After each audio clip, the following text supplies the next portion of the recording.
Welcome to Cooking with Bobbi Jo. Chastity here today with another drool-worthy candy recipe for the It's a Candy Christmas 2022 collaboration. This collaboration is hosted by Southern Roots by Sherry. This collaboration has been going on all month, so if you haven't seen the videos in the playlist, go back and check them out.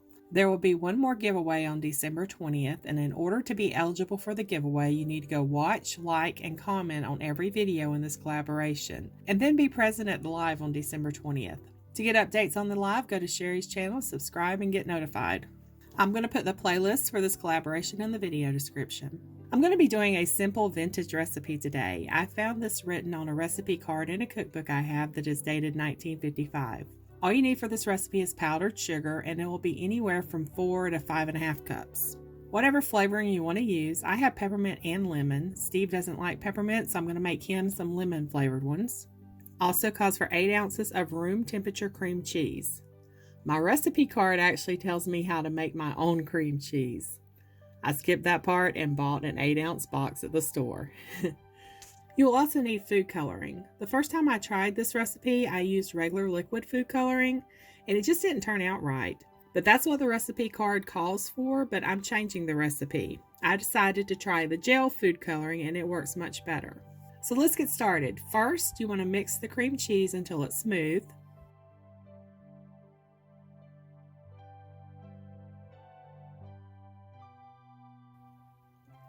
Then start adding 1 cup of powdered sugar in at a time. You want it to be like a thick dough. You want it to still be soft, but just thick. Also, these are simple to make sugar-free too. Instead of using the regular powdered sugar, use powdered sugar substitute. I have a video on how to make your own sugar-free powdered sugar if you want to know how that is done. It's super simple, and I think it's under my shorts videos. It's a very short video. Okay, so at this point, I normally mix in my flavoring, but because I'm doing 2 different flavors, I will mix it in each bowl. Since I'm making 3 different colors, I will put some cream cheese mixture in 3 bowls.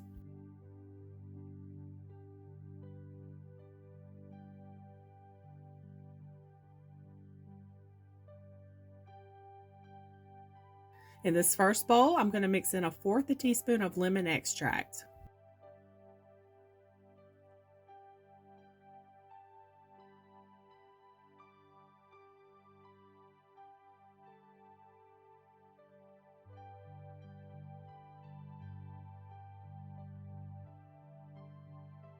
The other 2 bowls, I will mix 1/2 teaspoon of peppermint extract.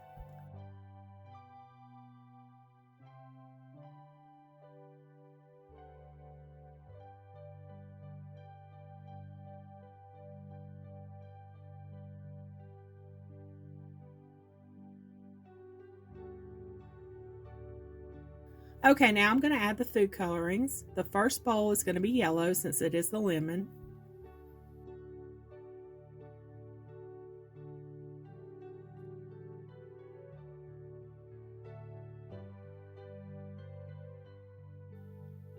See, isn't that pretty? The next bowl will be green.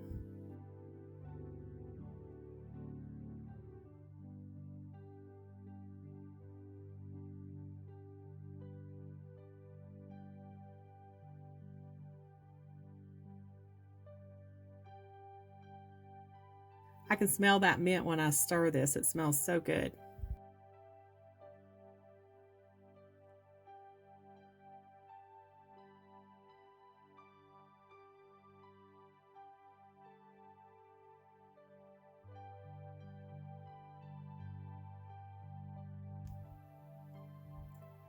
And the next bowl is red, although it does look a little pink, but we're going to go with it.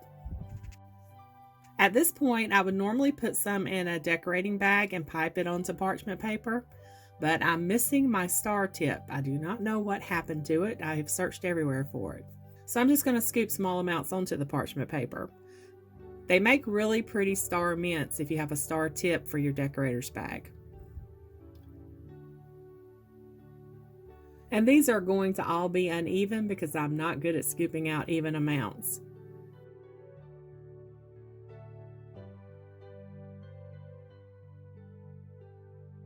I'm going to put some powdered sugar on my hands and shape them into a ball.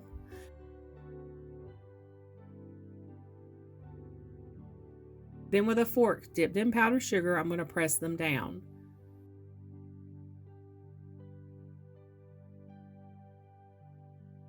The powdered sugar keeps it from sticking. It works like flour does when you're dealing with dough. You can place these in molds to make them whatever shape you want. Just make sure they aren't too thick or they won't dry out correctly. And then all you do is leave them out for about 4 hours to harden some. I usually make these a day ahead of time, that way they set good before serving. I love these little mints. They taste drool worthy. I have to say I've never made them with lemon extract before, but I think I like the lemon better than I do the mint. We haven't been feeling too good over here, so I'm not going to have him do a taste testing video on these today, but he really loves the lemon ones. I have exciting news. I hit 1,000 subscribers this week. I actually hit it 2 times this week. Numbers keep going up and down. So thank you to all of my subscribers. This time last year I had 100 subscribers, so I've really grown over the last year. Collaborations like these help us meet new people and creators, and we can grow our channels together. So thanks, Sherry, for inviting me to this collaboration. I will be having a 1,000 subscriber giveaway. I have 2 Lodge cast iron skillets that I'm going to be giving away. One is from the National Cornbread Festival that we went to this year, and the other is from Lodge Toberfest back in October. We live 30 miles from the Lodge factory and are able to get some really good deals on cast iron, so I want to share some of those deals with my subscribers. I will be doing the giveaway after the first of the year, so stay tuned on updates on that date. I hope y'all have a very Merry Christmas, and don't forget to subscribe for more do-it-yourself projects, bird videos, gardening, and drool-worthy human and doggy treats. Y'all have a blessed day.